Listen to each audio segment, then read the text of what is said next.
the relationship with the horse, that it comes first. You know, that the relationship comes before training, or it goes hand in hand with the mechanics, all of the technique. So welcome. I'm here with Caroline Beste, and we are here to share a little 2026 inspiration. Caroline, do you want to introduce your friends that are joining us for this? Yes, this is my big boy, Zor, with a Z like Zorro, means strength in Russian. He needed courage and strength when he came to me as a 4-year-old. And right behind me is the little Mustang I gentled and tamed years ago, Bandit. Stop. And this is Joey, off the track thoroughbred, who is going to be 17, and I bring that up because he's really starting to show arthritis really bad from his racing days. I know, it's starting to creep up. Yes. So Caroline, let's talk about moving from 2025 into 2026.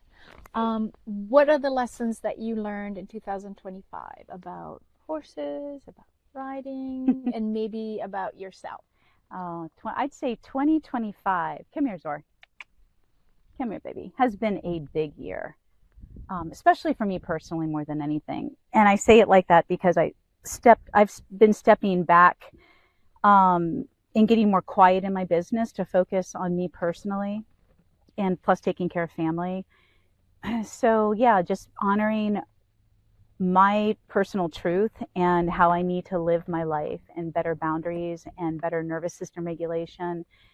And that's what I teach. So just doing better, just diving in deeper and doing better. You know what they say, you always teach what you have to learn, Yeah, right? absolutely. I've learned a lot, but yeah, you keep learning. You keep learning. Yes. You really do. And what did you learn about horses that was like unique to this year, maybe? That's a hard question for me, only because it's such a constant journey of learning. There isn't anything in particular. There are, but there isn't. I'd say overall, as long as you choose to learn, the horses will show you so many aspects of you. Come on, Zor. And aspects of themselves, if you're open to it.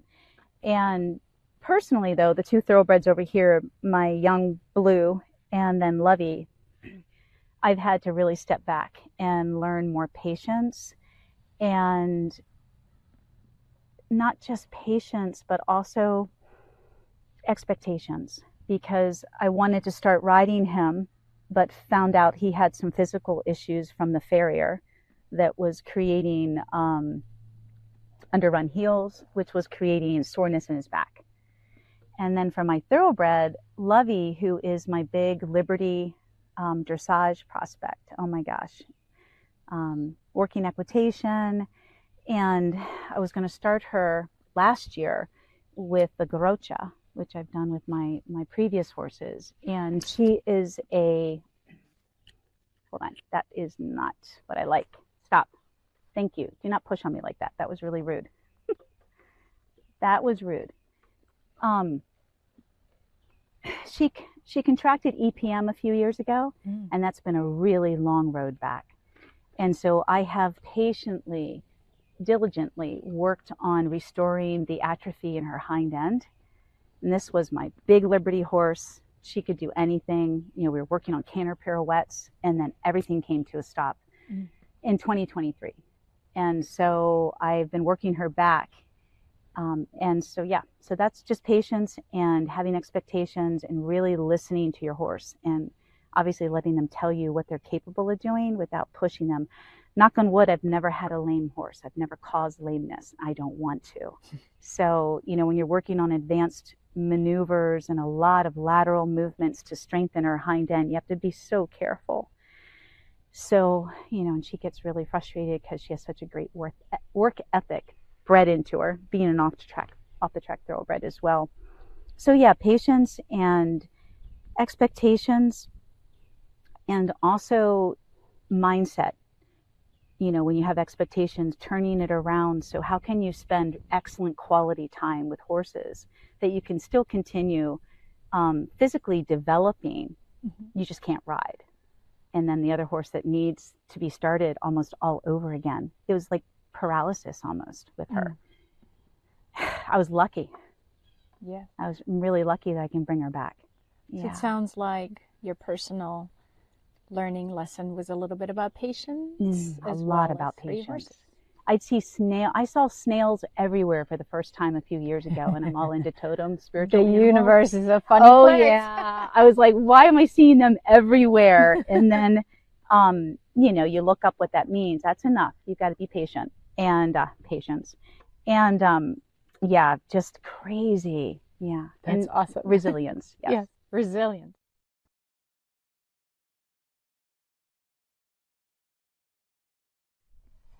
So, Caroline, is there anything from 2025 that you don't want to take, so that you just want to shed, like we were just talking about the year of the snake, something you just want to let go of, not even think about it or dwell on it, but just shed it like an old skin that you leave behind? What a metaphor. I've used that throughout my life.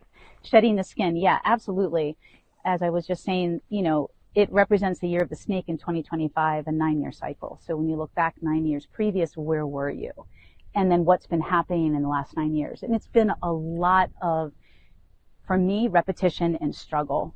There's been a lot of highs, but then there's been some plateaus. And in that time, I took the opportunity for a lot of self-growth and looking deep within.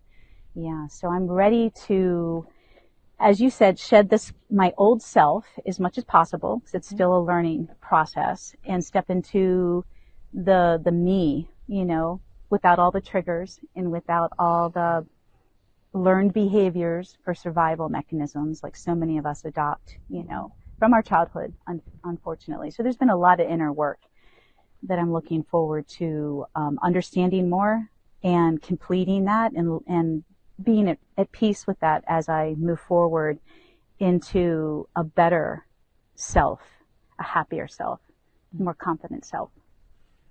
A better version of yourself. Yep, a better version. Absolutely. That's going to be a win.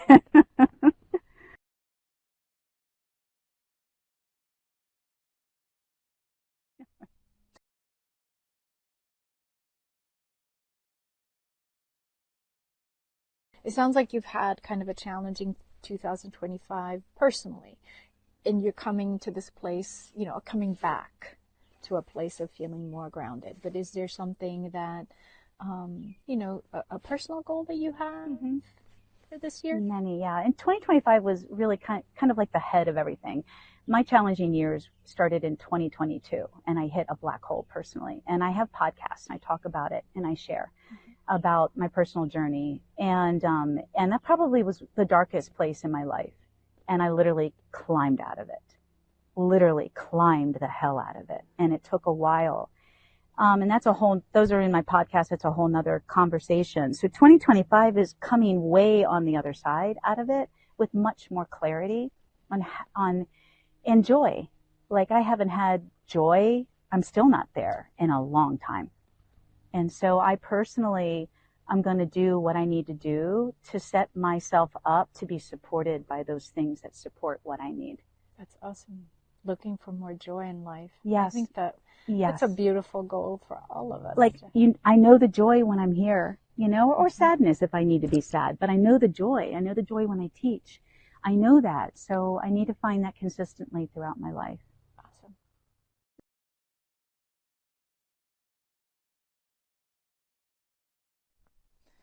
So Caroline, moving into 2026, you have lofty goals, you have something that you want to give the world. What is it that you want to do this year? Yes. So I've spent a lot of time in 2025 working on myself, and I really want to help people and horses come together in nervous system regulation. Because one thing I've learned many years ago working with wild horses and studying wild horses first for a long time, and the little Mustang is one of them, and also understanding my own nervous system and being a practicing Taoist, which is what led me to meditation, and acute panic attacks led me, as a teenager, I was able to conquer those through meditation. And that's when I learned about the nervous system. You can only grasp so much as a teenager, but as an adult, I come back to that and I'm like, wow, It is so powerful to come from a place of inner, I don't know how to explain it. It's an inner peace even when you feel anxious. We can't avoid life. Life is always going to be happening around us. And I'm constantly working on myself and how I handle what comes to me. But it is how you show up. And it is being really attuned to how you feel. If you're not attuned to how you feel, you're not going to learn how to be attuned to the horse. You're not going to pay attention to all their signs of when they don't feel safe within their nervous system. And like our horses, I say all the time, 98% of horses and people are damaged on some level, and that's our nervous system regulation. So that's what I really want to keep putting out there this year. And that's kind of like the missing link that I talk about in horse training. If your horse isn't open to learning, training's not going to happen. If they don't feel safe within their nervous system, just like us, we're not going to be open to anything. Relationships, connection, learning, opportunity, growth, we're stuck. And so are you planning to do, do you do a lot of lectures or webinars? Like you have a goal plan? Yes. You know, I'm asking because we all want to know what your goals are, but also because people kind of, I think, set goals for the new year and they want, well, how did she set these goals? Yes. Right? Did you, since you meditate, do you come to some of your goals through meditation? Is it a bit of a spiritual process, or are you also like a business person? So because I get to do this for a living and meditation has been with me for so long, it's part of my everyday. I don't set time aside to meditate. If you do this all the time, then every walk, every presence is a meditation.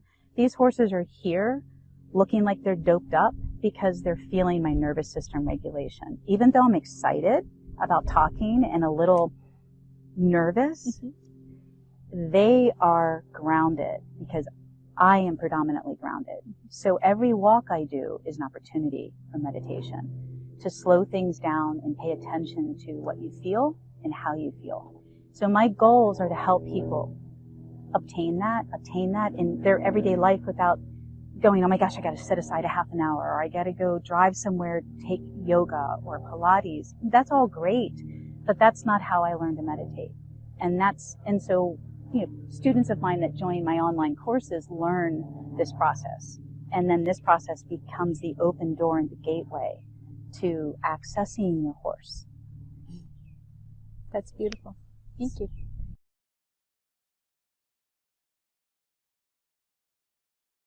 So do you have a word of inspiration, something that you right now could give to, people that already know you, maybe people that don't know you, riders that don't know you yet, related to horses or life?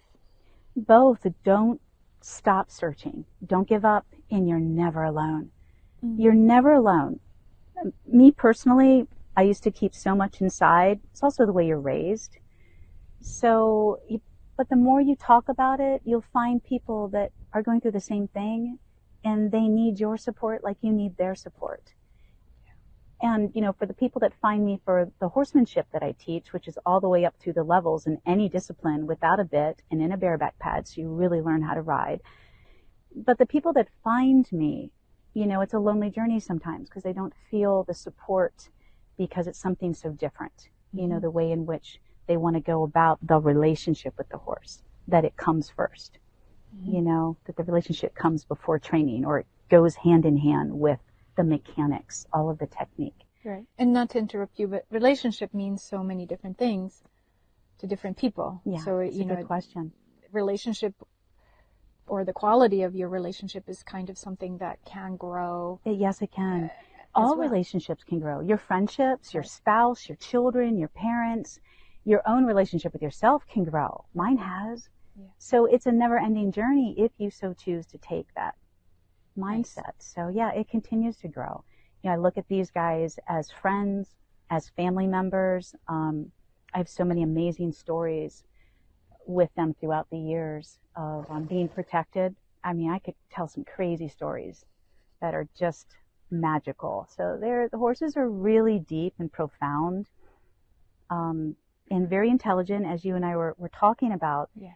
Just so often we don't see that intelligence. We don't see who they really can be because they're just surviving in their nervous system. And that means they're reacting to everything else. Right. So when there's a will, there's a way. Just got to find your support in your community. That's a beautiful message.